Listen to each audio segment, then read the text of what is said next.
Welcome back to the Upside Sports Network. My name is Michael. Appreciate you guys joining us on this Friday evening. Hopefully you guys had some fun keeping up with all the Shohei Ohtani headlines out there. Mark, I know you were one of many out there following along on Twitter. John Paul Morosi of Fox Sports anyway said this morning that a decision from Ohtani was imminent, and he was the one that actually posted, along with a couple other reporters, that Ohtani was actually on his way to Toronto. One would assume that would be for the medical.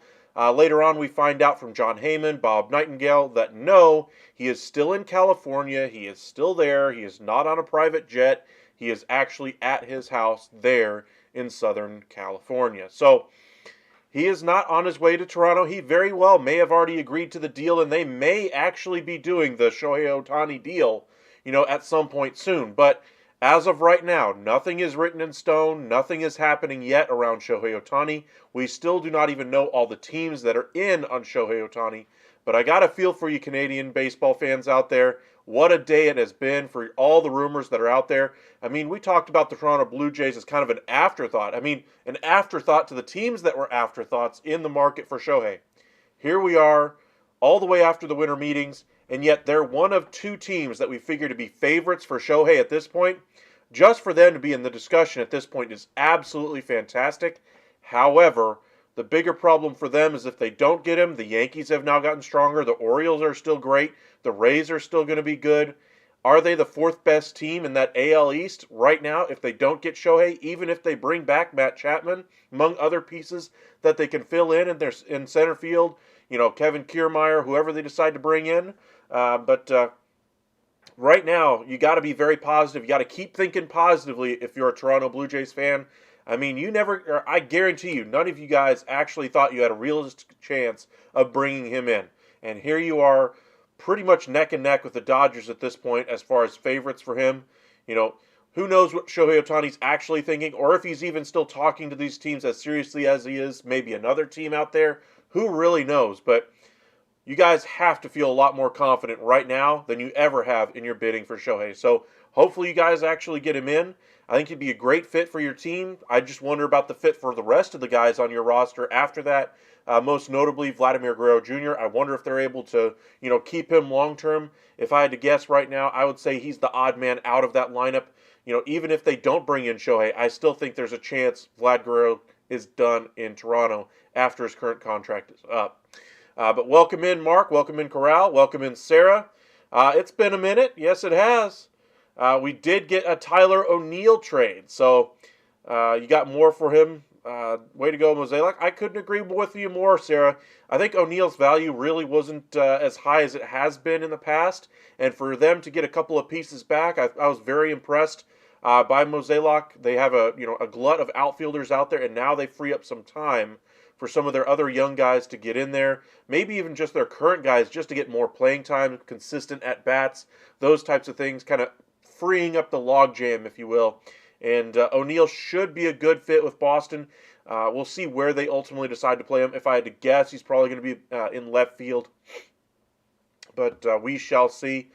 Could be in right as well, but he's not going to play center for them. But Red Sox needed another outfielder after trading away Verdugo. Verdugo just really didn't mesh with that coaching staff there in Boston, and so he found his way out the door going to the rival New York Yankees, the first trade with those two teams since 2014. Tells you how much that Verdugo wasn't wanted on that Red Sox team, but a good trade there, I believe, for both teams, Red Sox and Cardinals. I still think the Cardinals are not done. I think they still have more pieces that they could either trade off to bring in a starter or just go to the free agent market again and see if they can get what they need on the market. Maybe even a reunion with guys like Jordan Montgomery, Jordan Hicks could be in the works, but that could be a nice fit out there. But item number one, of course, is Shohei Ohtani. What's going on with him? Again, not really any real updates other than the fact that he is not on his way to Toronto and he is in Southern California. And we do not even know all the teams that are interested, what he actually is looking for in a contract, what he's looking for in a team, what he's valuing most important, championship possibilities or geography or comfort or any one of those things. We have no idea, and that's by design. And I get all the negative comments that he's been getting in the media. I really get it. You guys want to, see him be more in the focal point of baseball's eye. It's a business of baseball. The reason why he's able to get all this money is because baseball's been doing so well. And he is the most valuable player to ever play the game at this point, at least from a dollar for dollar standpoint. And he should be able to maximize that dollar. But does he owe the league? Does he owe the team that he's going to, or the teams in the race, or the sport in general, something as far as publicity for his free agency? An argument could be made for that, but it's his decision, and there's no deadline right now to facilitate movement. We'll see if Major League Baseball does something to address this, but right now, nobody really knows what's going on with Ohtani. Only the guys that are going to know are Nez Bolello, his agent, the teams he's actually talking to, and even those teams I don't think have a full picture as to even who's in the race with them, so they might even be bidding against themselves as the high bidder. That's exactly what you want if you're Nez Bolello, is just to see that bid just keep getting higher and higher and higher, and we'll see where he ultimately goes. I still think the Dodgers are the slight favorite now over the Toronto Blue Jays, but we'll see how things go. Welcome back, Vinny. Mets fans are getting restless. Well, Mets fans in general are a restless bunch. I mean, they've never really been one to sit on their hands, especially since Cohen's gotten there. And why should they be? I mean, they're a New York-based team. They have the pocketbooks that seem endless. And after the spending spree that went on the last few years and the spending that they could do this offseason and next, I can understand why Mets fans are so excited about what their team could look like in a few days. We'll see if anything happens. But as far as the Mets go, I think it's all on Yamamoto. We got to wait till next week for any news on that front, and then we'll get on to the rest of it. So as far as the update there, Shohei Ohtani, of course, looks like there's nothing real to report other than the fact that he's not on his way to Toronto. Second item is that the Boston Red Sox acquired Tyler O'Neill from the St. Louis Cardinals for a couple of pieces going back the other way. A nice return for both teams, honestly. Good kind of a corner outfield bat for the Red Sox and some depth pitching for the Cardinals. As far as the last trade of the day, anyway, was the David Fletcher going from the LA Angels to the Atlanta Braves. Interesting that a former Ron Washington team is taking a current Ron Washington player to go to Atlanta. Evan White, who was in that trade from Seattle, the second piece of 3 that's been traded off that Braves roster. Apparently, they really did just want Jared Kelenic, and they spun off Gonzalez to the Pirates and now spin off White to the Angels. White's going to figure into that first base, corner outfield DH mix there with the Angels, but they don't really have anybody since C.J. Cron was on a 1-year deal last year, so he's probably going to get the bulk of the at-bats there, you'd have to figure. We shall see. I did see some news coming out of a couple of different sources today citing old information, so be aware that some of the sources that you're getting your information from might be circulating old information. The sources I'm talking about today, we're focusing on an article from Ken Rosenthal that he mentioned that the Rangers TV deal, because of the jeopardy that's in, might actually jeopardize their chances of bringing in Jordan Montgomery, might jeopardize their chances of going after any of the top flight free agents.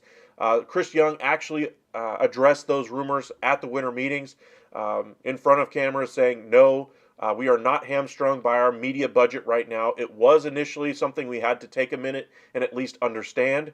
But right now, when he was pointedly asked about Shohei Ohtani, could they have the money to go after somebody like that? Should they say that they want to get it done? They said they are not restricted financially in any way, shape, or form. So my note to you guys out there, if you're seeing a lot of these articles out there from, third-party vendors, Fan Nation sites, local podcasts, like I'm not necessarily mainstream. So for instance, guys like me who don't keep up with the most recent information rely on sites like that. So be careful that they're not feeding you old information. The Rangers media was basically, some of the Rangers podcasters and things like that were circulating that old information from before the winter meetings from Ken Rosenthal and hadn't taken into account the Chris Young information. He put out an article today, again, emphasizing the money might still be an issue. But again, Chris Young's already addressed that. Money is not going to be an issue. I understand the TV contract is in limbo with Texas, and I don't think that even with it being in limbo, will restrict them from going after anybody. Because if that deal does collapse, which it's expected to after 2024, there is no doubt in my mind with a World Series championship now under their belt, they should be able to get a reasonable, similarly valued TV deal at the bare minimum, if not a higher valued one at that point. So TV money for Texas, not a huge issue like it would have been earlier this offseason when nobody really knew what the status of that was. The front office of Texas now seems to be very comfortable with where that is at the moment. Welcome in, Leslie. Welcome in, Jose. Any news on the Braves? The Braves did make a trade bringing in Fletcher from the Angels. Just mentioned that one. The article that I was just talking about with the old information from the Texas Rangers is that they might be, losing Jordan Montgomery in free agency. That still is a possibility. They're still trying to figure out, how they want to spend their money. And maybe the TV issue is a bigger deal than we all expect it to be, but they're still looking to rebuild that bullpen. They still need more starting pitching. They have a lot of priorities. Then they have to worry about their DH. And then, of course, if the Shohei Ohtani question of it all, I don't expect them to be in there for Ohtani, but I do expect them to spend money this offseason. They're only about $13-14 million away from the luxury tax threshold, so it'll be interesting to see who they ultimately bring in. A Josh Hader signing right now pushes them over that. A Jordan Montgomery signing pushes them over that. So this might be the first time the team pays tax in, I think, since the World Series years. I'm not even sure if they paid it back then either. So we'll see what happens with Texas if Jordan Montgomery ultimately signs there. I think that's very likely still at this point. John Heyman still mentions that as a very likely possibility. And if in the event that the money isn't available from Texas, John Heyman says that then the market could really open up. Teams like the Mets, the Braves, Dodgers even, the Giants could all circle back to Jordan Montgomery with Shohei Ohtani coming off the market likely in the next 24 to 48 hours. Part of me thinks Ohtani will land with a team nobody saw coming. That's kind of what I'm wondering, Jose. I'm wondering if the teams that are truly in this race, besides the Dodgers and the Blue Jays, that haven't allowed these rumors to come out, if they suddenly have a step up on these two other teams because their rumors were never made public. For instance, like if I'm a Texas Rangers executive and I'm all the way in on Shohei, the natural thing I would want out there is, maybe the TV deal could be an issue. I want that to be the story. I want we're laying in the weeds we're trying to sign our own guys. We're looking at bullpen. And if I'm trying to stay in the Shohei Ohtani conversations, I'm letting all of that turn all the way all that up to 11. The last thing I want is my fan base to be worried, obviously. That's why you get Chris Young to come out and at least defend the TV contract situation. The other thing, you don't want any rumors about Shohei out there. I still don't think Texas is in there for Shohei, but this is exactly how it should go if you're a team still in there for Shohei that's not having these rumors come out. So maybe there's a team out there. The Cubs could still be in there. Jed Hoyer made a point of saying we are not out of Shohei Ohtani at all. The Giants, of course, really want the biggest free agent to ever hit the market as well. They're said to be in there on Yamamoto as well, but that market is, again, going to heat up next week. Leslie, Braves go get Jordan Montgomery or trade for Glasnow. I think that would be exactly what the Braves need, a number 1 or number 2 starter at the top of that rotation. Easiest solution, bringing in Jordan Montgomery. Doesn't cost you compensation, free agent deal, spend the money, sign him, and he looks like he's going to be good to go for the next 4 or 5 years minimum. If you go the trade route, Glasnow's only got 1 year left on his deal, $25 million. Then you have an issue next offseason, but at least for this year, you have 2 big-time starters at the front of your rotation, Fried and Glasnow, and then, of course, you have Spencer Strider as well. So give some depth to that rotation, lengthen out the top end of that rotation a little bit as well, get you a Game 1 or Game 2 starter in that mix, and really, make a run at it this year. I mean, the way the Braves really have managed their money, locked up all their guys, they can go out there and make a splurge like this. So we'll see if they decide to ultimately get something like that done. John, welcome back. Appreciate you for joining us once again. Leslie, Braves have the best outfield in baseball. I don't know about that. Kelenic right now is probably your left fielder for the majority of the time. You do have Michael Harris and Ronald Acuna out there.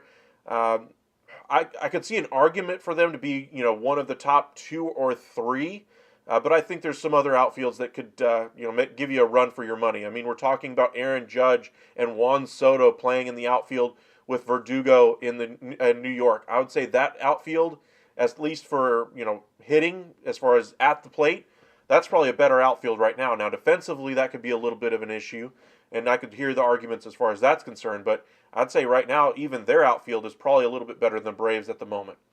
John, I have the hunch the Texas might still be in consideration for Ohtani. They'll only get better next year. They're reigning World Series champions with the top offense in MLB. Exactly. And all the conversation around Texas immediately after winning a World Series was, how do you turn this into a dynasty? And the Rangers front office being heavily invested into turning this into a dynasty.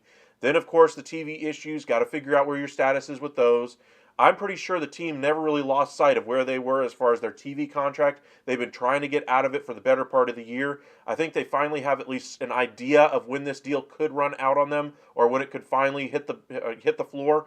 I think Bally's going to want to keep that deal around for at least their defending season through this coming year, and then after this coming season, drop it right there. So we'll see what happens with the Rangers TV contract, but I'm with you, John. I think they're in there for more free agents than we're expecting. Welcome back, Jesus. Having a good day. Hopefully you guys are as well. Had to work open to close all day. Had a little bit of time off for the winter meetings and had to make up for it at work this week. But, hey, it's all fair in love and war. Welcome in, WeViews. Appreciate you for joining us once again. Rangers got it done. World Series champions. Exactly, Jesus. They finally got one. First one in franchise history. Don't count out the Braves for Ohtani. Couldn't agree with you more there, Leslie. I think that, as far as free agents go, the Braves should be in there for any top arm out there. Say you sign Ohtani, so be it. He's out for, starting pitching anyway this coming year. You don't really need him this coming season, if we're being honest. They have 4 or 5 good starters right now. They could add another one in free agency. But Ohtani, once Fried leaves in free agency, if he leaves in free agency after the season, then you already have an ace to plug into his spot right now if they get that deal done for Shohei. So we'll see if the Braves ultimately get the job done, but it still seems like the Dodgers and Blue Jays are the clear favorites, at least right now. Angels, of course, still in the periphery there as well. Corral, do you think Cease gets traded after Yamamoto signs? If so, who's likely to acquire him? In case you guys missed the news at the end of the winter meetings, is that with the Yamamoto, kind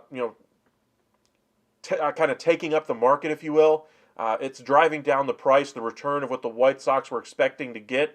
So they're hoping once Yamamoto does sign somewhere, all the other teams that are still looking for an ace-level starter turn to Dylan Cease. Now, I still think the teams that are most likely for him, Dodgers, Orioles make a lot of sense. The Cardinals have been mentioned as a team that could fit there. The Braves have been mentioned. I still would expect the Baltimore Orioles to get it done. I think that they're just kind of holding down their price until somebody really comes and outbids them, and then the Baltimore Orioles might raise their price to bring in Cease. But as of right now, White Sox didn't like what they were getting as far as packages for Cease. He did come off of a 4.5 ERA season. He isn't necessarily the top pitcher on the market right now. Let those top guys sign, and then maybe you can have something after that when he would be the top guy left on the market. I'd love Kansas City getting Ohtani. Would never happen, but it would be awesome to see the Dodgers. Such a boring outcome. Well, I mean, if you're hoping for chaos, that would be chaos. But I think more chaos would be going, somewhere else. Like, I don't think he's going to go to the Giants, but say he goes to the Giants and so forth, and really gives them a star to build around.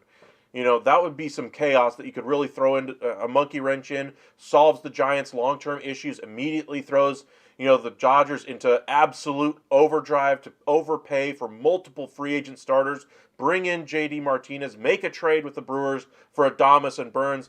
If say the Giants get Ohtani and Yamamoto, you won't believe the spending the Dodgers are going to do to make sure that the Giants do not win that division. I guarantee you it will be biblical, the amount of money they will spend if they lose Ohtani.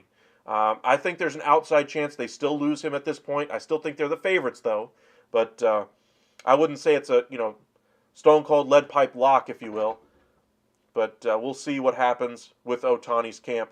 But again, the Cease rumors are that they're going to hold him back from the trade market for now and kind of pick up talks again once the free agency process for Yamamoto completes itself, probably a little bit before Christmas. So maybe between Christmas and opening day is when we could expect a Dylan Cease trade. But as of right now, it's not happening. As far as Glasnow goes, I would expect that one really close to Christmas, but before New Year's. I wouldn't expect it to go on to next year. So that's kind of how things are shaping up right now on the market. Welcome back, Jordan. Appreciate you guys joining us. Again, we saw a couple of trades today. Tyler O'Neill to the Red Sox, Fletcher to the Braves, Evan White to the Angels in return. So a little bit of action today. Max Stassi also went to the Braves in that deal. The deal for Eduardo Rodriguez for the Diamondbacks became official. 4-year deal with an option. Any news on a Rosarania? Not as of yet. Possible Rosarania Glasnow trade packaged together. I don't think that's very likely at all, Coral. The reason being, I wouldn't want to lose any value off of Glasnow. I'd try to maximize his asset all by itself and then try to do the exact same thing with the Rosarania. So the Mariners are said to be one of the teams that's heavily interested in bringing in Rosarania. If you're trying to bring in the biggest trade package you can for Rosarania, you could try to group them together and get like a mega prospect, but they're both going to get great trade packages back in return for either player alone.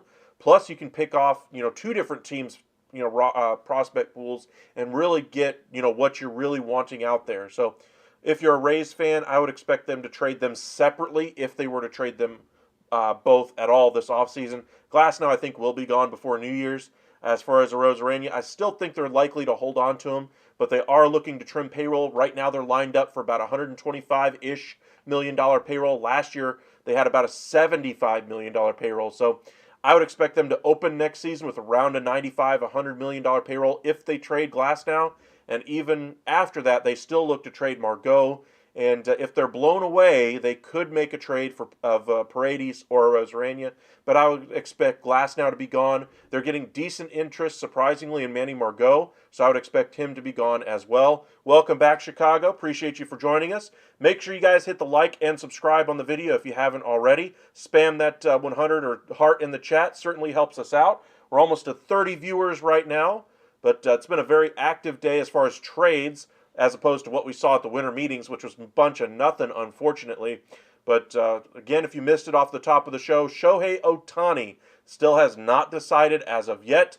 And it looks like this might take, another day or two at this point. And then, of course, you have to worry about the medicals and all those kinds of things. All you guys out there, watching your Twitter feed, incessantly, hoping to get some Shohei news, I feel for you, man. I mean, the news is out there as far as, all the rumors flying around about him going to Toronto. That didn't happen. All you guys in Canada, I'm sure, got all your hopes up. Even the hockey writers were all writing about it today, in support of him coming to Canada. But ultimately, he's staying in Southern California, at least at the moment. Doesn't mean he's not still taking the physical there in Southern California, and then eventually could go to Toronto, which I think could be a lot more likely because all of his doctors and so forth, all the some of the best doctors in the entire country are actually in Southern California. I'm sure the team doctors in Toronto would want to look at him as well. But when you're talking about a deal that's going to be $550, $600 million for Shohei, it's going to take a minute, even after he decides on his team, for the medicals to get cleared, and then, of course, to sign on the dotted line. Are the Cubs out on Ohtani? They are not. Jed Hoyer at the winter meetings made a point to say that they are not out on Ohtani, and basically said bubkiss after that. So we'll see what happens with the Cubs. They're looking to spend some money. They lose Heimer Candelario. He goes to the Reds. That was one of the moves we saw over the last day or two, that he's going to go to the Reds for 3 years, $45 million with a club option as well. It was on every news channel up here. Well, I feel for you. I mean,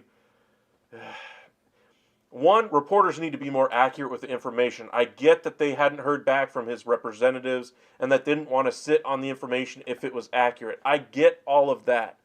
But you still have to vet it from more than one source. And if you're vetting it from a source that said you were their source, is it really that legitimate? And I was expecting a little bit better from Morosi, but I'm not going to bash him too hard on it. It was just travel plans. It wasn't he's signing in Toronto. It was literally he's on a plane. So, I would want to be more accurate with my information there. Maybe take a minute. Ken Rosenthal said as much in Foul Territory TV today on YouTube. But we'll see, where he ultimately signs and how soon he signs. My expectation is this can't drag on much longer. I don't think teams are going to want this to drag on much longer. I think Ohtani's tired of hearing his name dragged through the mud so much as well. So we'll see what happens. A lot of people are indeed upset with Morosi. Couldn't agree with you more there, Mark. But, the first part he said was accurate. A decision is imminent. And I do agree with that. I think it's going to happen soon. I think we're going to get it before Sunday football kicks off. Hopefully we get it for our live. We're gonna if it happens tomorrow. I work till 5 tomorrow Central Time. If it happens tomorrow, the second I get home, we will be in a live, discuss all the travel plans. We'll discuss the contract. We'll discuss lineup options. We'll discuss how long it is, the money. We'll discuss the teams that missed out, what their next choices are. Who's the next guy to sign, what trades now can happen. We'll get into every single aspect of that, even get into some predictions as to how well he'll do with that new team. But hopefully we get that news tomorrow. But make sure you hit that subscribe button if you haven't already. Thank you for the hearts and liking the video. Really appreciate that. If Shohei doesn't want in the media, that's over. I mean, he still has, I'm sure, a few teams that haven't actually been in the media yet, Jordan. I would agree with you that some of the teams have let more slip than I think he would be happy with. Talking about the Blue Jays, talking about the Dodgers, more specifically the Dodgers. But I think I think reporters more than anything else, just being so active, being so interested in being the first guy on the story, need to take a second, just a second, and see if they get it done. So we'll see, and kind of go from there. Even news channels never did mention the Jays, even though they were in the playoffs. Hype was insane. Thanks for the Rosarania insight. Haven't heard much of Bellinger's market. Is the return looking for? Is he a return looking to the Cubs? Looking likely. I would say it's probably around 33% right now. I think he's likely more likely than not to end back with the Cubs. However, the Mariners cleared off a ton of payroll space.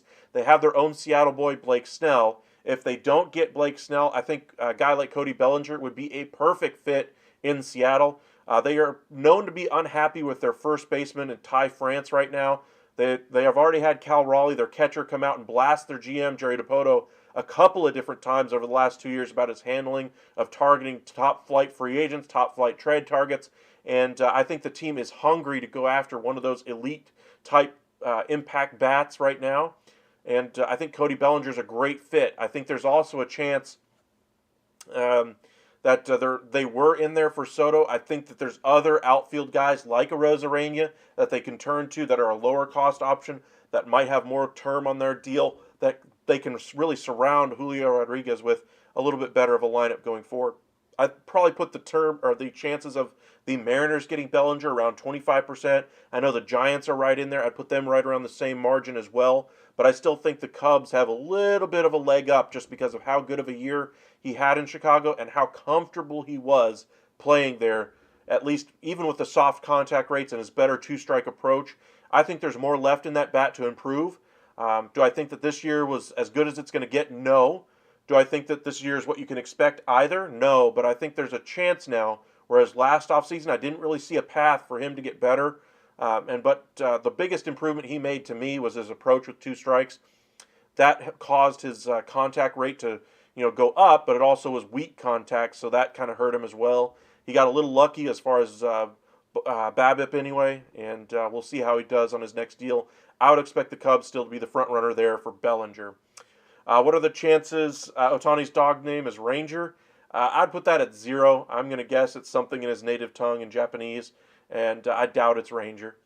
It probably was named after the Oryx Buffaloes, more likely than the Texas Rangers or the Angels or the Dodgers. Technically, it wasn't even the Blue Jays. It was just reporters, not even the Toronto ones. It was the LA guys, Dodgers people. So I don't know. Is Shohei hold over the Jays on that one? Well, I think that the information, the way Ross Adkins handled his conference for day one at the winter meetings really gave away a little bit too much. He didn't say anything per se. He didn't say, what they were talking about. He didn't even say they had discussed anything. But the fact that he wasn't there was very conspicuous.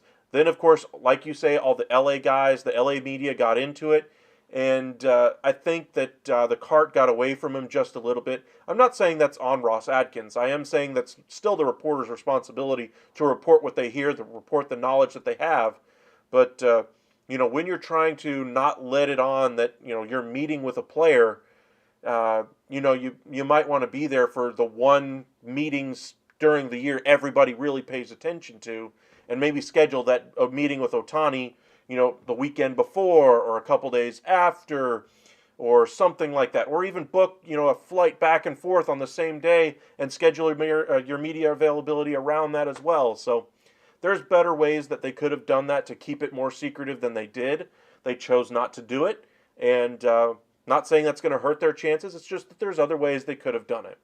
But like I said, there's more than those two teams in there. There's more than the Blue Jays. There's more than the Dodgers. There's more than the Angels that are in there for Shohei Ohtani. And I would not be surprised if one of those dark horse teams turns out to be a team like the Braves, a team like the Cubs still being in there, or the Giants, or even teams that have already said they're out, like the Red Sox or the Rangers.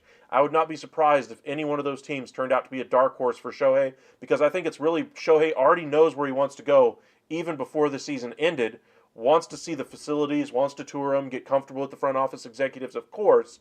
But I think he has an idea already where he wants to go. He wants to ratchet up that number as much as it can go, of course, and then sign where he wants to sign. But every player, before they go into free agency, already has a general idea of what they're looking for in free agency as far as a specific team. But we'll see who ultimately wins the sweepstakes. What do the Red Sox do now? Starting pitching, more starting pitching, and starting pitching. Welcome in, Thomas. Appreciate you for joining us. But I like that they address their outfield mix. But the starting pitching market is exactly where the Red Sox need to be spending their resources right now. I predicted during my live at the end of last week that they would get not one but two starting pitchers. I told you guys that Michael Wacha would be a great fit back in Boston. But if a team like the Texas Rangers doesn't get Jordan Montgomery done, maybe Montgomery fits in there as their number one as well. They really have one great starter at the top in Bayo. I say great. He's still very young. They still have Sale, but you're more targeting him as more of a 4 or 5 starter as far as how he can contribute next year because of the injuries. So they need multiple starters. They need not one, not two, but probably 3 starters in that rotation, or at least another long guy out of the bullpen. They're trying to position a couple of those guys that they had in the rotation last year as long guys out of the pen. They need starting pitching, and that's where the Red Sox need to spend their resources. And hopefully with Yamamoto coming off the board in the next couple of weeks, that'll spur some action in the rest of the starting pitching market. Dodgers media playing 5D chess, pretending the Jays split the news, so he goes to the Dodgers. I got you there. I don't think the Blue Jays spilled the news. I would agree with you on that one. Dodgers, I think, were just being very honest. I think Dave Roberts was lambasted for basically telling the truth and not saying anything by telling the truth as well. Did we know that they were going to meet with the Dodgers? Yes. Do we know that they were going to value him and have him as their number one priority? Yes. In order for them to be able to sign him that record contract, do you think he's going to be able to come back healthy? Absolutely. Or why are you targeting him in the first place if you don't think he is? That's pretty much all he said. And his, GM basically threw him under the bus, saying he was surprised by Dave Roberts' comments. I mean, surprised, I guess, that he said anything at all, sure, but not to at least back him up, saying, hey, Dave Roberts is Dave Roberts. He's an honest guy. Always appreciate his, honesty and forthrightness, with me. That's something I value in our organization, and hopefully free agents will take that into consideration as well. Oh, are you referring to Shohei there? No, I'm saying any free agent out there, wants to realize that their manager is going to speak truth to them and not try to lie to them and hold things back and not, put him in the lineup and not tell him why, those kinds of things.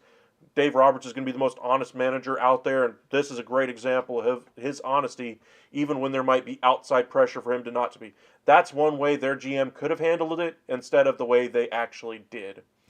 Any update on Young-Ho Lee? Not as of yet, but it sounds like the market for him might be around that Bellinger, might be waiting on that Bellinger signing as well. The Mets are said to be interested, along with the Yankees, the Giants, the Padres. There's a few other teams in that mix anyway, but it's sounding like the Padres really do value him a lot. Same thing with the Giants. I got baited in some Twitter, seeing multiple videos of Shohei at the airport. Turned out he was Sorry about that, Jordan. I know you and a lot of Canadians out there, Mark, etc., were really hoping to get some, accurate Shohei Ohtani news today. Unfortunately, you had to wait a while to actually get the accuracy, and yeah. Glad I was working today and couldn't follow it as closely as I wanted to. Otherwise, I probably would have broken into a live saying Shohei traveling to Toronto, and then been like, wait, he's not? My bad. Luckily, I didn't have to do that. So I'll leave that to Morosi and all the others who owe the apology, tweets and videos and all that kind of thing. But as of right now, he is still unsigned, still unclear, even the teams that are involved, the money they're talking about, the teams he's wanting to, or what he's valuing in free agency, what he values as far as geography, how important is winning to him, comfort, all those kinds of things. Does he prefer the West Coast? Does he care about the West Coast? All those things are unanswered questions about Shohei's free agency. And I think Nez Bolello, his agent, is notorious for conducting his free agency talks like this. And that might be part of the reason why Shohei chose him as his agent, just to keep things under wraps. So if that's his plan, congratulations, it's working. But it'd certainly be nice to at least get something like we saw when he first came over to the big leagues, when it said, hey, all right, these are the 7 teams involved. This is the set of requirements we want from each team. This is what we're looking for as far as comfort, geography, all those kinds of things. These are the final 2 teams, and then we'll whittle it down. That's how he went about the process the last time he came over in free agency to the States anyway. This has been a little different, and hopefully this will be addressed at the next GM meetings and see if there's anything they can do to kind of spur activity, to spur some accurate information getting out there from free agents. I know that there's, the business of baseball is doing well overall, but the part of the reason why Ohtani is able to make the money he's going to make is because baseball's doing so well, because of the new TV money.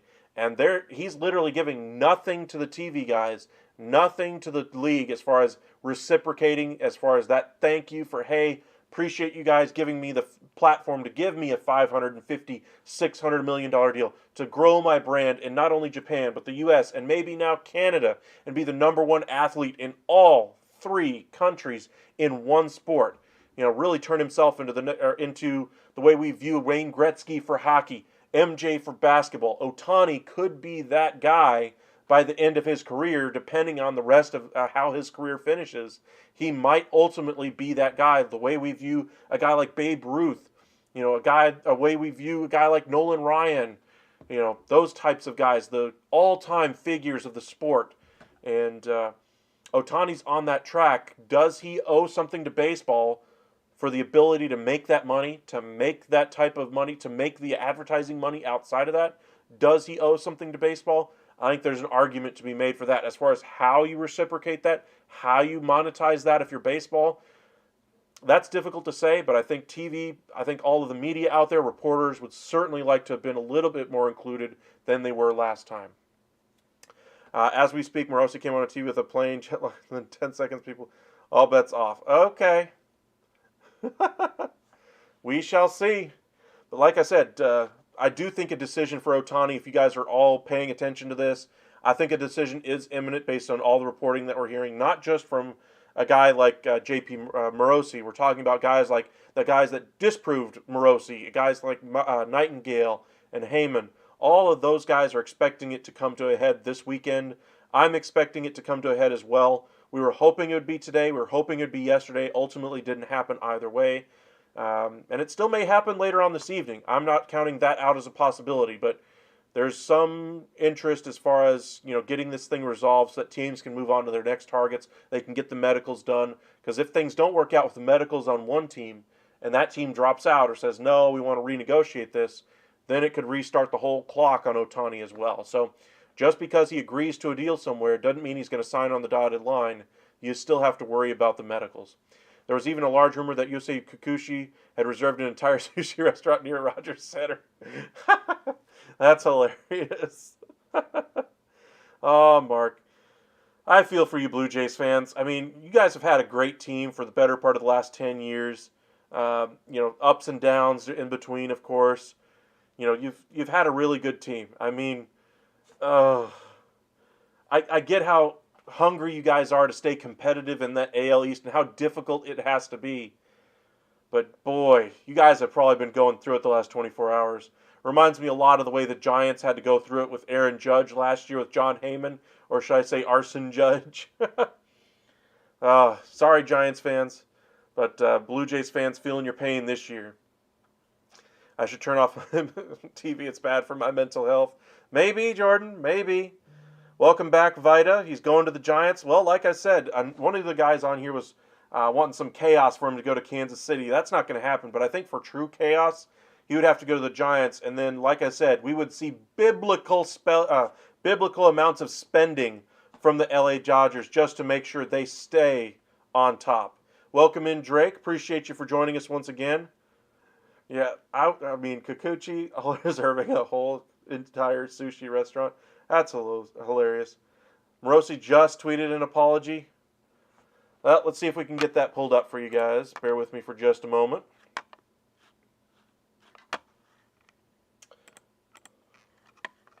Here is that tweet from John Paul Morosi. Today, I posted reporting that included inaccurate information that Shohei Ohtani was traveling to Toronto.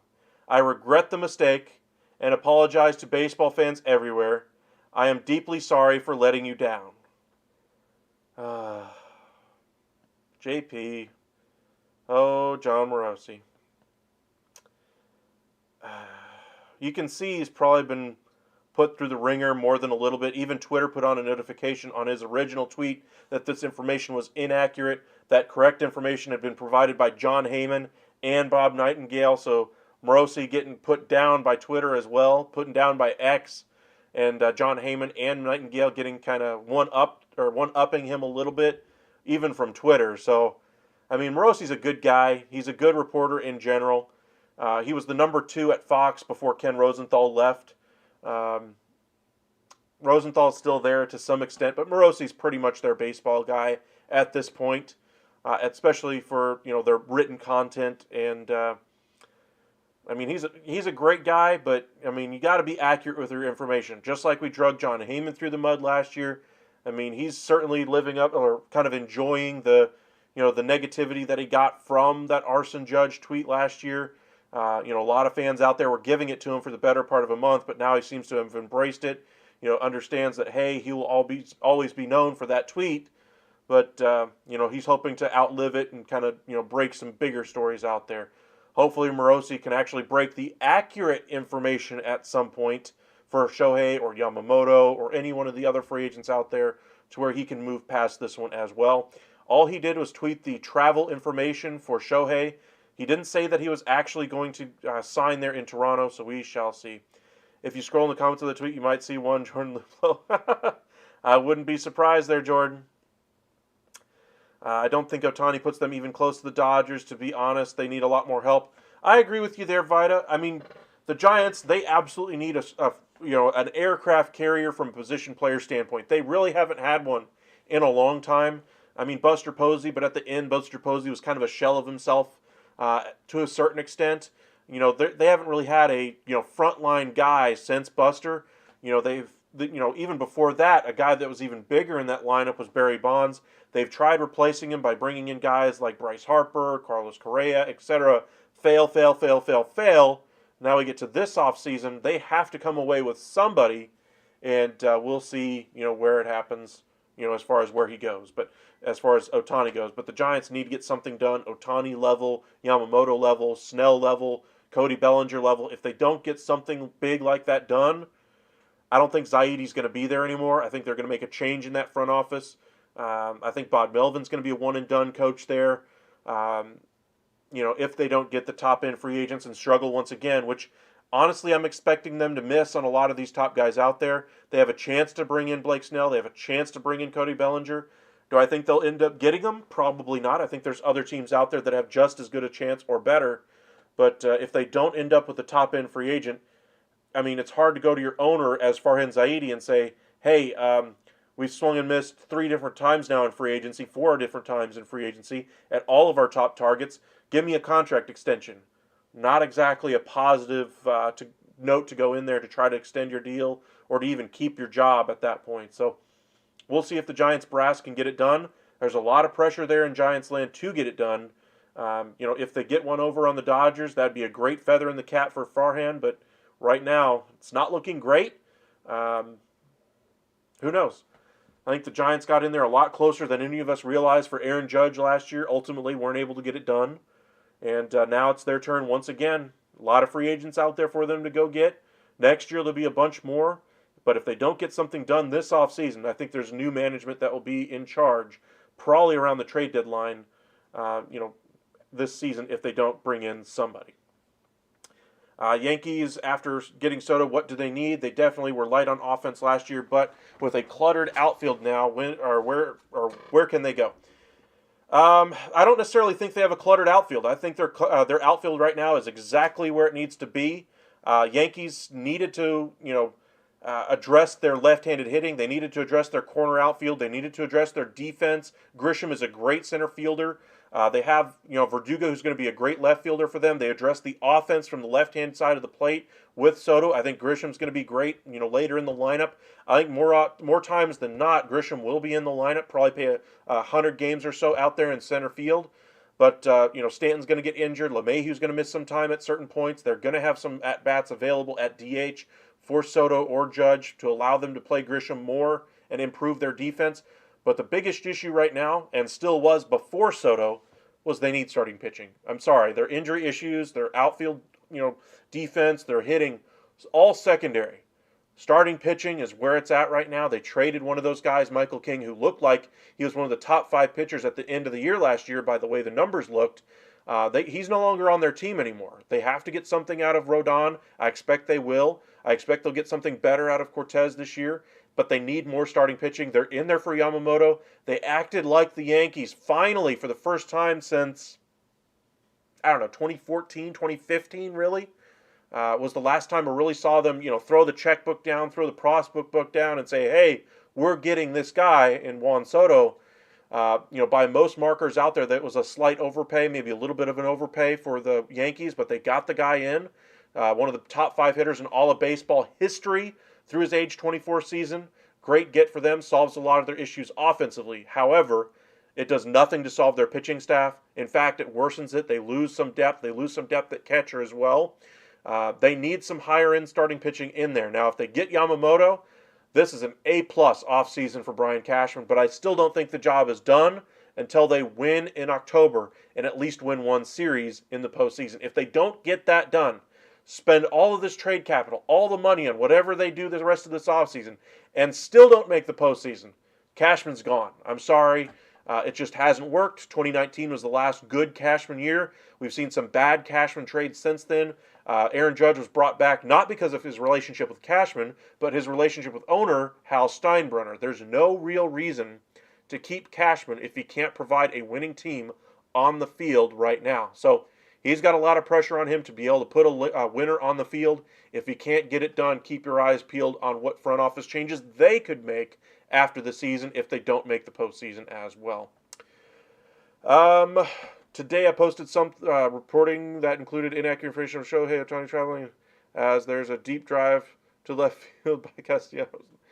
Okay. Oh, Jordan. Oh, Jordan. All right. Well, we appreciate you guys joining us. Corral, when can we expect a Yamamoto signing? I would expect it around Christmas. I would expect it real close to Christmas. A lot of the front offices have their personnel, their staff go away to enjoy the holidays. Not saying that they will if they're really trying to negotiate something on the Yamamoto level, which is expected to be in the $250, $300 million range, maybe even higher with the posting fee.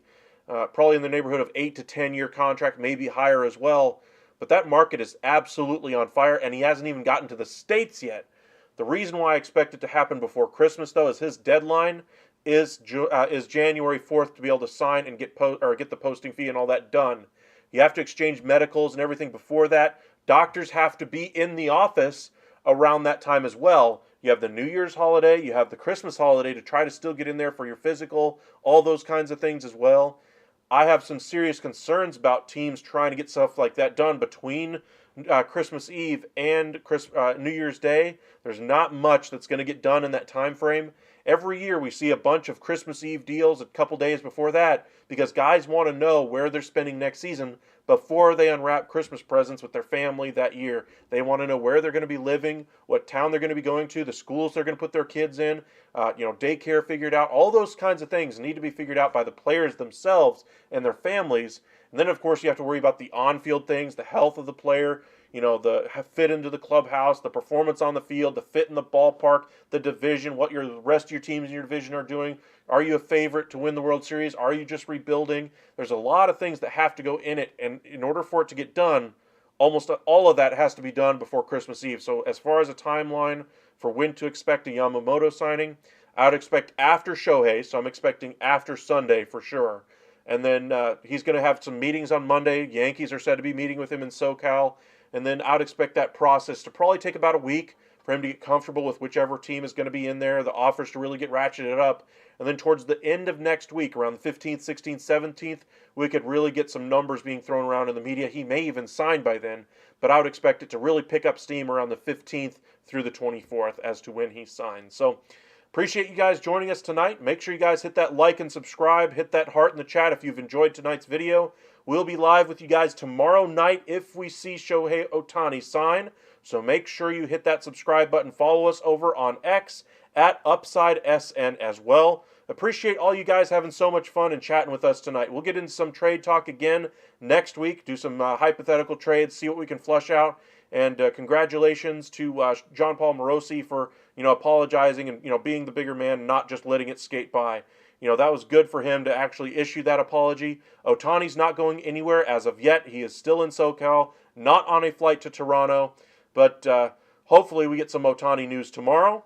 And, hopefully this all finally ends. I mean, all of us, especially all of you guys watching from Canada, I'm sure you guys cannot wait for this story to finally be over one way or the other. Hopefully in your guys' favor, but that'd be a great scene to see him in Toronto, not going to lie. But the stories right now say that the favorites have Shohei Ohtani going to either the Dodgers or the Blue Jays. We'll see what happens. Y'all have a great night. We'll see you guys tomorrow if Ohtani signs. Y'all have a great evening.